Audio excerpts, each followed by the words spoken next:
ሰላም ጤና ይስጥልን የጣና ቲቪ ተከታታይ ቤተሰቦቻችን፣ እነሆ የሰዓቱን የጣቢያችን ዜና መረጃና ዜና ትንታኔዎቻችን ይዘንላችሁ ቀርበናል። አክብሮታዊ ግብዣችንን እያስቀደምን በቅድሚያም አበይቶችን እናቀርብላችኋለን።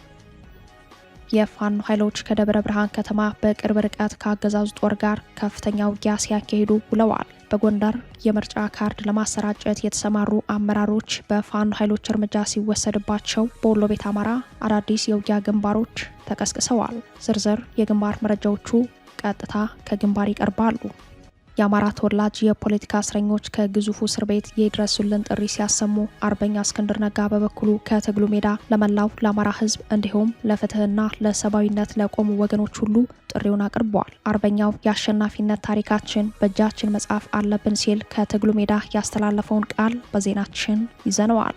የተወዳጁ ድምፃዊ ቴዲ አፍሮ አዲስ አልበም ጉዳይ በ4 ኪሎ መንደር ትርምስ መፍጠሩ ቀጥሏል። በዛሬው ዕለት የአራት ፓርቲዎች ስብስብ የሆነው ቅንጅቱ በድምፃዊው አዲስ አልበም ላይ የተጣለውን የጋዜጣዊ መግለጫ እገዳ አውግዞ መግለጫ ወጥቷል። ቴዲ አፍሮ በበኩሉ 33 ሚሊዮን ብር መመለሱ ተሰምቷል። ድምፃዊው የመለሰው ገንዘብ አነጋጋሪ ሆኗል። በጉዳዩ ላይ ሰፋ ያለ መረጃ ይዘናል።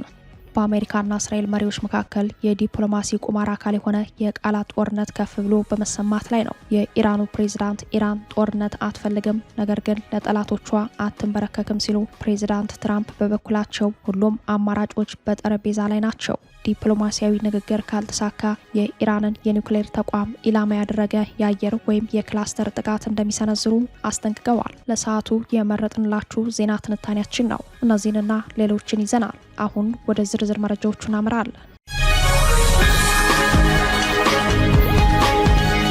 በፋኖ ኃይሎችና በአገዛዙ ጦር መካከል የሚካሄደው ውጊያ አድማሱን አስፍቶ በቀጠለበት በዛሬው ዕለት በሸዋ ቀጠና በርከት ያሉ አውደ ውጊያዎች ተካሂደዋል። የአፋብኃኝ ሸዋ ጠቅላይ ግዛት አሳምነው እዝ አካል የሆነው የአጼ አምደ ጽዮን ኮር አሃዶች በአይዞሽ አሞራ ተራራማዎች ላይ ባደረጉት የተቀናጀ ውጊያ በርካታ የአገዛዙ አየር ወለድ ክፍለ ጦር አባላት ሞትና ቁስለኛ ማድረጋቸውን ኮሩ በግንባር መረጃው ገልጸዋል። የአገዛዙ ጦር መነሻውን ከደብረ ብርሃን ከተማ አስተዳደር በጉንዶ በረትና ከቀይት ከተማ በማድረግ በተጉለት ና ቡልጋ አውራጃ ስር በሚገኘው ወደ ባሶና ወረና ወረዳ ልዩ ቦታው አይዞሽ አሞራ በተባለ አካባቢ በሞርተርና ዙ 23 ታጅቦ በድሮን እየጨፈጨፈ የሚገኘውን የአማራ ሕዝብ በኃይል የምርጫ ካርድ ለማሰራጨት ከንጋቱ 12 ሰዓት ላይ በማቅናት ላይ ያለ በፋኖ ኃይሎች ማጥቃት እንደተከፈተበት በግንባር መረጃው ላይ ተመላክተዋል። በአውደ ውጊያው የአጼ አምደ ጽዮን ኮር አካል የሆኑት ራምቦ ክፍለ ጦርና 7 ክፍለ ጦር የተውጣጡ ሻለቆች ተሳታፊ መሆናቸውን የገለጸው እዙ ውጊያው የጨበጣ ውጊያ እንደነበር፣ በዚህ ለሰዓታት በዘለቀ ውጊያ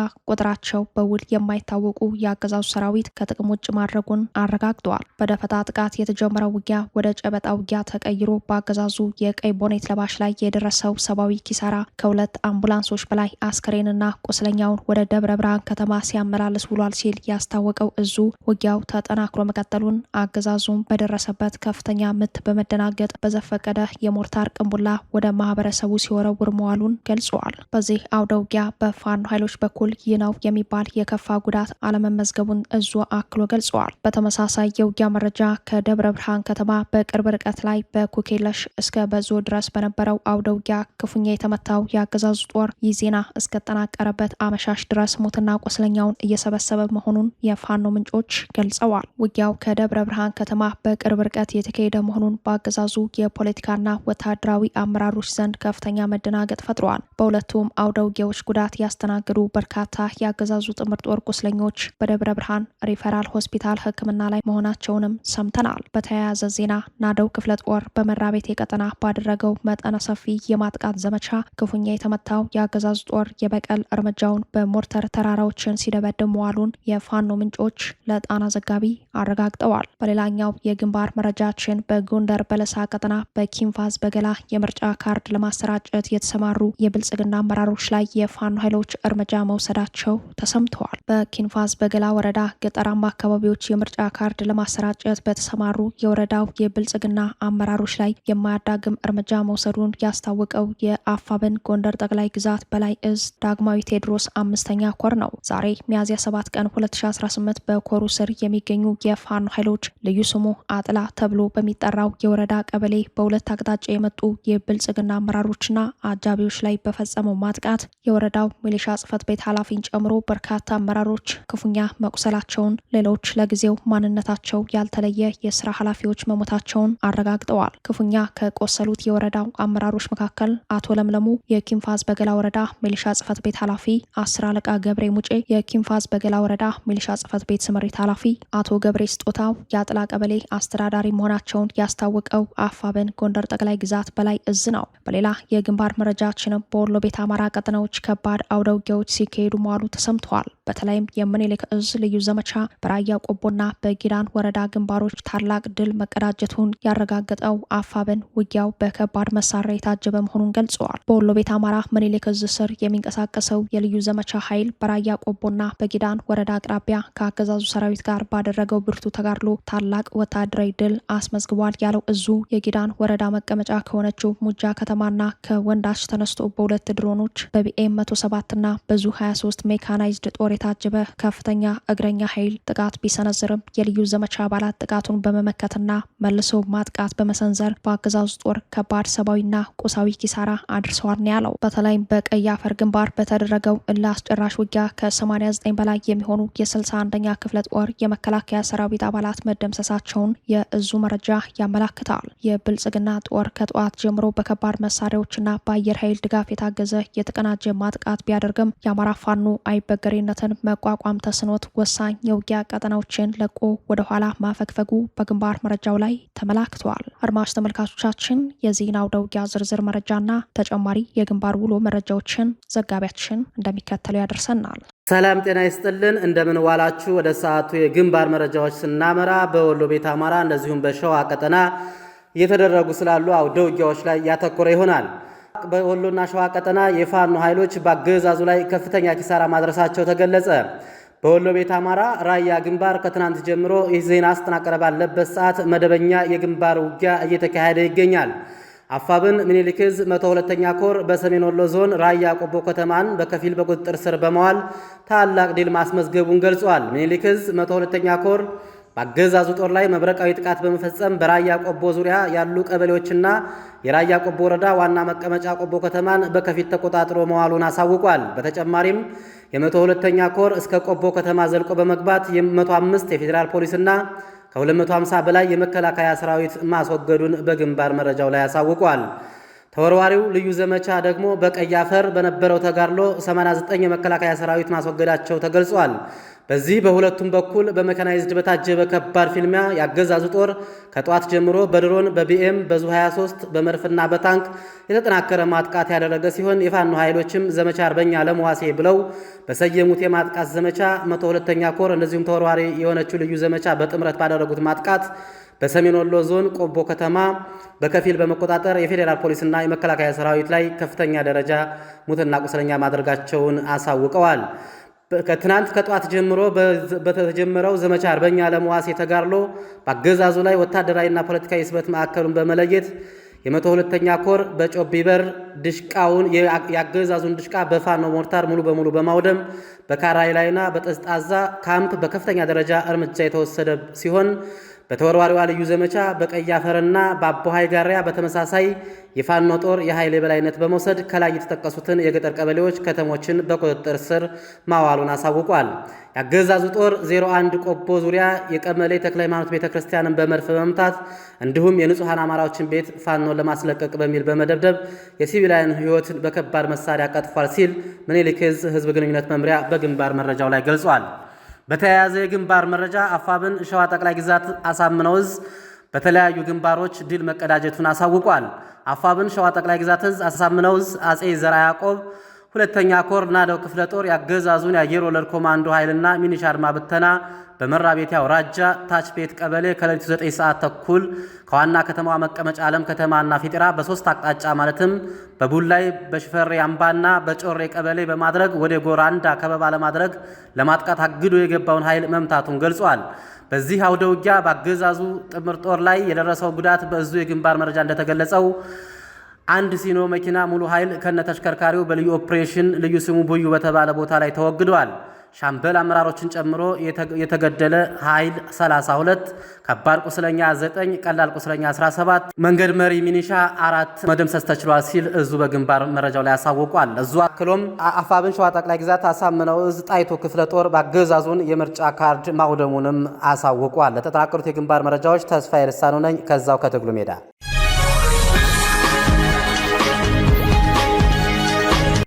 የአማራ ተወላጅ የፖለቲካ እስረኞች ከግዙፉ እስር ቤት የድረሱልን ጥሪ ሲያሰሙ አርበኛ እስክንድር ነጋ በበኩሉ ከትግሉ ሜዳ ለመላው ለአማራ ሕዝብ እንዲሁም ለፍትህና ለሰብአዊነት ለቆሙ ወገኖች ሁሉ ሲል ጥሪውን አቅርበዋል። የብልጽግናው አገዛዝ በአማራ ሕዝብ ላይ የከፈተው የዘር ማጥፋት ዓላማ ያለው ጦርነት ተከትሎ ባለፉት 3 ዓመታት በርካታ የአማራ ተወላጆችን በማንነታቸው ብቻ የፖለቲካ እስረኛ አድርጎ በማሰቃየት ላይ ይገኛል። በዚህ የጅምላ እስር በድብደባ ብዛት ህይወታቸው ያለፈ፣ አድራሻቸው የጠፋ፣ የፍትህ ደጅ ሳይረግጡ ተሰውረው የጠፉ በርካቶች ናቸው። በታወቀ አድራሻ ፍትህ አልባ በጅምላ ታስረው ከሚገኙ የፖለቲካ እስረኞች ውስጥ ደግሞ በሸገር ከተማ ስር በሚገኘው በተለምዶ መጠሪያ አባ ሳሙኤል ማረሚያ ቤት ውስጥ የሚገኙ በርካታ የአማራ ተወላጆች የድረሱልን ጥሪ በማሰማት ላይ መሆናቸውን የጣና ዘጋቢዎች ከእስረኞቹ ቤተሰብ መረጃውን አግኝተዋል። ምግብና ውሃ ተከልክለናል ያሉት የፖለቲካ እስረኞቹ አብዛኞቹ እስረኞች ከቂሊንጦ እስር ቤት በኃይል ወደ አዲሱ እስር ቤት የተዛወሩ መሆናቸውን የጣና ዘጋቢዎች አረጋግጠዋል። መጋቢት 25 ቀን ከቂሊንጦ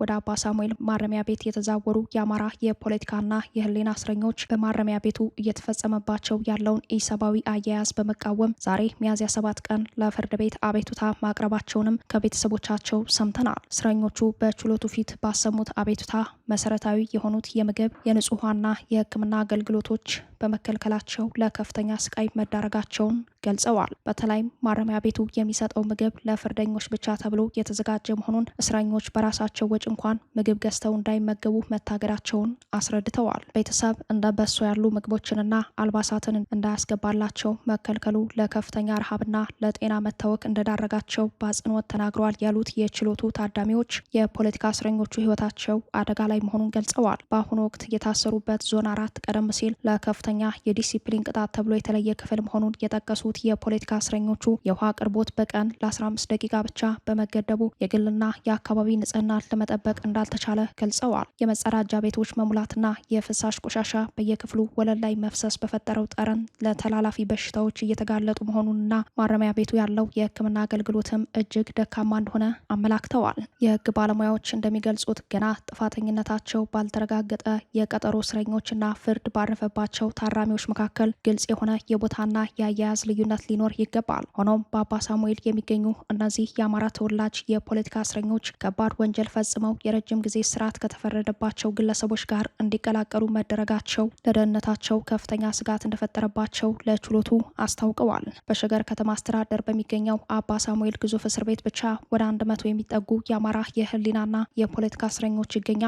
ከእነዚህ ውስጥ በርካቶች ከቂሊንጦ ማረሚያ ቤት በአስገዳጅ ሁኔታ ተዛውረው መታሰራቸው የሚታወስ ነው። ይህ በእንዲህ እንዳለ አርበኛ እስክንድር ነጋ ከትግሉ ሜዳ ለአማራ ህዝብ እንዲሁም ለፍትህና ሰብአዊ መብት መከበር ለቆማችሁ ሁሉ ሲል የትግል ጥሪ መልእክቱን አስተላልፈዋል። በዓለም ዙሪያ የሚገኙ የአማራ ተወላጆችና የሰብአዊ መብት ተሟጋቾች የሚያዝያን ወር የአማራ የዘር ማጥፋት እውቅናና መታሰቢያ ወር በማድረግ በታላቅ ንቅናቄ እያሰቡት በሚገኝበት በዚህ ወቅት አርበኛው ያቀረበው የትግል ጥሪ ከዚህ እውነታ ጋር የተያያዘ ነው። በአውሮፓውያኑ የዘመን ቀመር ሚያዝያ ወር የአማራ የዘር ማጥፋት መታሰቢያ ወር ወይንም አማራ ጄኖሳይድ አዌርነስ መንዝ ተብሎ በተሰየመው መሰረት ወሩ በአማራ ህዝብ ላይ የተፈጸሙ የዘር ማጥፋት ወንጀሎችን ያለፉትንና የአሁኑ የግፍ ሰለባዎችን በቋሚነት እየታሰቡ መሆኑን በማመስገን መልእክቱን የሚጀምረው አርበኛ እስክንድር ነጋ ወቅታዊውን ጦርነት፣ ሰብአዊ ቀውስ እንዲሁም በህሊና እስረኞችና በቀጣይ የትግሉ ሁኔታ ዙሪያ የሚከተለውን መልእክት ከትግሉ ሜዳ አስተላልፈዋል። ለአማራ ህዝብ በሙሉ እንዲሁም ለፍትህና ለሰብአዊነት ለቆማችሁ ሁሉ በቅድሚያ እስካሁን በነበረው እንቅስቃሴ ለተሳተፋችሁ ሁሉ ላቅ ያለ ምስጋና ይገባችኋል። ድምጻችሁን በማሰማት ጊዜያችሁን በመስጠትና መድረኮቻችሁን ሁሉ ለዚህ ዓላማ በመጠቀም ላደረጋችሁት ተሳትፎ ምስጋና ይድረሳችሁ። የአማራ ዘር ማጥፋት መታሰቢያ አምሃራ ጄኖሳይድ አዌርነስ ማንት 2ኛ ሳምንት ላይ ደርሷል። በዚህ ሳምንት ትኩረታችን በህዝባችን ላይ የታወጀው ጦርነት እያስከተለ ባለው አውዳሚ ሰብአዊ፣ ማህበራዊና ኢኮኖሚያዊ ቀውስ ላይ ይሆናል። በመጪዎቹ 2 ሳምንታት የሚከናወኑት ዋና ተግባራት የሚከተሉት ናቸው። አንደኛ፣ በ3ኛው ሳምንት ስለ ህሊና እስረኞችና ድምጻቸው ስለታፈነ ወገኖች ድምጽ የሚኮንበት ይሆናል። ሁለተኛ፣ በ4ኛው ሳምንት የአማራን የህልውና ደህንነት ለማረጋገጥ ሊሰሩ የሚገባቸው ቀጣይ ስራዎች ላይ ትኩረት ይደረጋል። ታሪካችንን የመጻፍ ኃላፊነት የራሳችን ነው። ይህ የመጀመሪያው እንቅስቃሴ እንዲቀጥልና ይበልጥ እንዲጠናከር በአክብሮት ሁላችንም እንተባበር። በጋራ በመቆም ዓለም የፍትህ ጥሪያችንን እንዲሰማ እናድርግ። አመሰግናለሁ። እስክንድር ነጋ ከትግል ሜዳ። ጣቢያችን ጣና ቲቪ ለመታሰቢያ ወሩ ልዩ ትኩረት በመስጠት ከአዘጋጆቹ ጋር በመተባበር የተለያዩ ይዘቶችን በመፍጠር የአማራ የዘር ማጥፋት እውቅናና መታሰቢያ ወሩን ሙሉ ማክበሩን እንደሚቀጥል እያስታወሰ በአማራ የዘር ማጥፋት እውቅና ጉዳይ እውነትን ለሚያውቁ ፍትህ ለሚፈልጉና ሰብአዊነት ለሚሰማቸው ሁሉ በዝምታ ከመቀመጥ ይልቅ ስለ አማራ ህዝብ፣ ስለ ሰብአዊነትና ስለ እውነት ድምጻቸውን ከፍ እንዲያደርጉ ስንል ጥሪያችንን እናቀርባለን።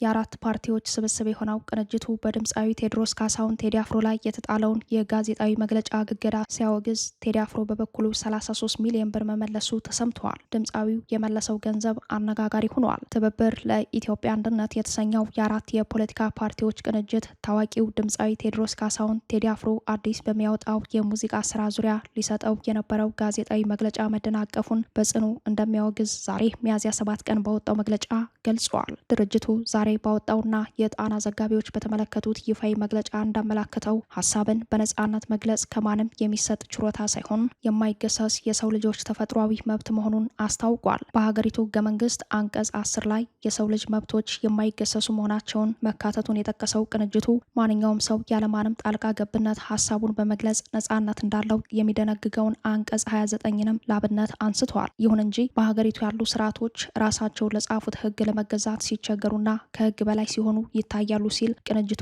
የብልጽግናውን አገዛዝ አፈና አውግዟል። ድምፃዊ ቴዎድሮስ ካሳሁን ሊሰጠው የነበረው መግለጫ ከመታገዱ በፊትና ከታገደ በኋላ የአገዛዙ ባለስልጣናት የሚያሳዩት የቃላት ጥቃትና ዘለፋ በእጅ አዙር የተፈጸመ እገዳ መኖሩን እንደሚያመላክት ቅንጅቱ በጉዳዩ ላይ ያለውን አቋም በመግለጫው ላይ አስረድተዋል። ቅንጅቱ አክሎም አርቲስቱ ኢትዮጵያዊነትንና ታሪክን መዘከር ነውር በነበረበት ወቅት ወጣቱን በስነ ልቦና በመገንባት ላደረገው በጎ አስተዋጽኦ እውቅና ሊሰጠው ሲገባ እንዲህ ያለው መሳደድ አግባብ እንዳልሆነ ገልጸዋል። ትብብሩ ይህንን መሰል ቀጥተኛና ቀጥተኛ ያልሆኑ አፈናዎች ለሌላ ቀውስ በር ከፋችና ገፊ ምክንያቶች ናቸው ብሎ እንደሚወስድ ገልጸዋል። በመሆኑም መንግስት ክልከላውን በጓዳ ከመፈጸም ይልቅ አርቲስቱ የተደናቀፈበትን መግለጫ እንዲሰጥ ሁኔታዎችን እንዲያመቻች ወይም ከአደናቃፊነት ራሱን እንዲያቅብ ጥሪ አቅርበዋል። በተጨማሪም የዜጎች የመናገር ነጻነት እንዲከበርና ፍትህ በግለሰቦችና በካድሬዎች እጅ እንዳይወድቅ በጥብቅ አሳስበዋል። በሌላ መረጃ የቴዲ አፍሮና ሰዋሰው መልቲሚዲያ ውል መፍረሱን ተከትሎ ድምፃዊው 33 ሚሊዮን ብር ከነወለዱ ተመላሽ ማድረጉ ተሰምተዋል። ቴዲ አፍሮ ከ4 ዓመት በፊት ቀጣዩን አልበሙን በሰዋሰው መልቲሚዲያ በኩል ለማሰራጨትና ለመልቀቅ ውል ተፈራርሞ እንደነበር ይታወቃል። ሆኖም የድምፃዊው አልበም ሊለቀቅ ጥቂት ቀናት ሲቀሩ የሁለቱ አካላት ውል መፍረሱን ተከትሎ ነው ድምፃዊው ቀደም ሲል የወሰደውን የውል ክፍያ ነው ከነወለዱ በማሰብ በክብር የመለሰው። በጉዳዩ ላይ የመረጃ ምንጮቹን ጠቅሶ የዘገበው ኢትዮፒካ ሊክ የተሰኘው የመዝናኛ ሬዲዮ ፕሮግራም የቴዲና ሰዋሰው ውል የፈረሰበት አንዱ ምክንያት በድምፃዊውና በአሳታሚው በኩል ውሉ ውስጥ የተካተቱ አዳዲስ ጉዳዮች ዋነኛ መንስኤ በመሆናቸው ነው። የጣና ምንጮች በበኩላቸው በሁለቱ አካላት መካከል ቀደም ሲል የተካሄደው የውል ስምምነት የተቋረጠው ድምፃዊው ለህዝብ ድምፅ መሆኑን ተከትሎ ፖለቲካዊ ይዘት አላቸው የተባሉ ሙዚቃዎች የአልበሙ አካል እንዳይሆኑ ውል ሰጪ ባቀረበው ጥያቄ ምክንያት ነው። ይህንን ተከትሎ በተደጋጋሚ የተደረጉ ውይይቶች የውሉን ባለቤቶች ሳያግባቡ ቀርተዋል የሚሉት ሌሎች የመረጃው ምንጮች ሰዋሰው መልቲሚዲያ ከ4 ዓመት በፊት ለቴዲ አፍሮ በቀብድ ደረጃ ከፍሎት የነበረው ግማሽ ክፍያ ማለትም 25 ሚሊዮን ብር ያለፈው 4 ዓመት ወለድ ጭምር ታስቦ 33 ሚሊዮን ብር ተመላሽ ማድረጉን ገልጸዋል። የመረጃው ምንጮች እንደሚሉት ቴዲ ለአልበሙ ይከፈለው የነበረው የገንዘብ መጠን 50 ሚሊዮን የኢትዮጵያ ብር ነበር። ሆኖም የውሉ ባለቤቶች በአልበሙ ይዘት ላይ መስማማት ባለመቻላቸው ቃሉን ለማክበር የወሰነው ድምፃዊው የገንዘብ ኪሳራ በራሱ በመቻል ኢትዮሪካ የተሰኘ አልበሙን በነገው ዕለት ሚያዝያ 8 ቀን ከቀኑ 8 ሰዓት ላይ በተለያዩ ዓለም አቀፍ የሙዚቃ ማሰራጫ መተግበሪያዎችና በራሱ ይፋዊ የዩቲዩብ ቻናል እንደሚለቀው ለሕዝብ ቃል ገብቷል። በሚሊዮን የሚቆጠሩ የድምፃዊ ቴዎድሮስ ካሳሁን አድናቂዎች ከ8 ዓመታት በኋላ የሚለቀቀውን አዲሱን አልበም በከፍተኛ ጉጉት ለማድመጥ በከፍተኛ ጉጉት በመጠበቅ ላይ ናቸው። በአሜሪካና እስራኤል መሪዎች መካከል የዲፕሎማሲ ቁማር አካል የሆነ የቃላት ጦርነት ከፍ ብሎ በመሰማት ላይ ነው። የኢራኑ ፕሬዝዳንት ኢራን ጦርነት አትፈልግም፣ ነገር ግን ለጠላቶቿ አትንበረከክም ሲሉ፣ ፕሬዝዳንት ትራምፕ በበኩላቸው ሁሉም አማራጮች በጠረጴዛ ላይ ናቸው። ዲፕሎማሲያዊ ንግግር ካልተሳካ የኢራንን የኒውክሌር ተቋማት ኢላማ ያደረገ የአየር ወይም የክላስተር ጥቃት እንደሚሰነዝሩ አስጠንቅቀዋል። በአሜሪካና ኢራን መካከል የተካሄደው የተኩስ አቁም ስምምነት ሊጠናቀቅ 5 ቀናት በቀሩበት ሁኔታ በሁለቱ ሀገራት መሪዎች መካከል የዲፕሎማሲ ቁማር አካል የሆነ የቃላት ጦርነት ከፍ ብሎ በመሰማት ላይ ነው። የኢራኑ ፕሬዝዳንት መሱድ ፔዜሽኪያን ሀገራቸው ጦርነት የመቀስቀስ ፍላጎት እንደሌላትና አሁንም ለሰላም ንግግር ክፍት መሆኗን ባሳወቁበት ንግግራቸው የኢራን ጠላቶች ፈቃዳቸውን በኃይል ለመጫን ወይም ሀገሪቱን ለማንበርከክ የሚያደርጉት ማንኛውም ጥረት ውድቅ ይሆናል ሲሉ ጠንካራ ማስጠንቀቂያ ሰጥተዋል። ኢራን ዲፕሎማሲያዊ አማራጮችን እንደማትዘጋና ለንግግር ክፍት መሆኗን ፕሬዝዳንቱ በዛሬው መልእክታቸው አረጋግጠዋል።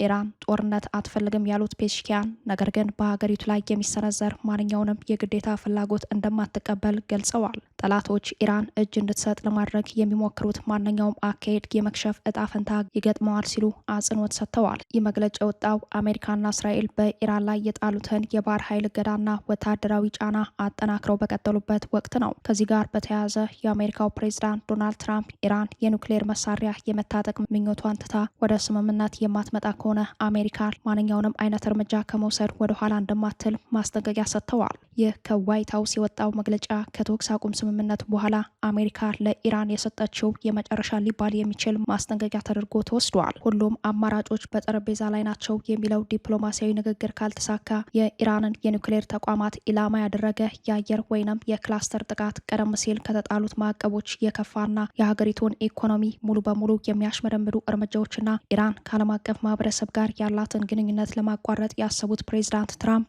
ማስጠንቀቂያውን የሰጡት የ2 ሳምንት የተኩስ አቁም ስምምነቱ ሊጠናቀቅ ቀናት በቀሩበት ሁኔታ ነው። ፕሬዝዳንት ትራምፕ በአንድ በኩል ከኢራን ጋር ታላቅ ስምምነት ለማድረግ ፍላጎት እንዳላቸው ምክትል ፕሬዝዳንታቸው ጄዲ ቫንስ ቢገልጹም በሌላ በኩል ግን ኢራን ለድርድር የማትመች ከሆነ አሜሪካ ኃይል ከመጠቀም እንደማትቆጠብ ግልጽ አድርገዋል። አሜሪካ በአሁኑ ወቅት በኢራን ወደቦች ላይ የጣለችው የባህር ኃይል እገዳ እንደቀጠለ ሲሆን ይህ አዲስ ማስጠንቀቂያ በቴህራን ላይ የሚደረገውን ጫና ይበልጥ ያከብደዋል። የዓለም አቀፍ ማህበረሰብና የነዳጅ ገበያ የትራምፕን ቀጣይ እርምጃ በከፍተኛ ጥንቃቄ እየተከታተሉት ይገኛሉ። ኢራን ለዚህ ጠንካራ ማስጠንቀቂያ የምትሰጠው ምላሽ የመካከለኛው ምስራቅን ቀጣይ ጣፈንታ ይወስናል ተብሎ ይጠበቃል። በመካከለኛው ምስራቅ ያለው ውጥረት ከፍተኛ ደረጃ ላይ በደረሰበት በዚህ ሰዓት የኢራን መሪዎች የሚሰጡት ምላሽ ለፓኪስታኑ የሰላም ድርድር ወሳኝ ቢሆንም በሞገደኛው ፕሬዝዳንት ትራምፕ በኩል የሚሰጡ ማስጠንቀቂያዎች ግን የሰላም በሩን እስከ ወዲያኛው እንዳይዘጉ የሚያሰጉ ሆነዋል። የዓለም አቀፍ ማህበረሰብ በሁለቱ ወገኖች መካከል ያለው ፍጥጫ ወደ ለየለት ጦርነት እንዳያመራ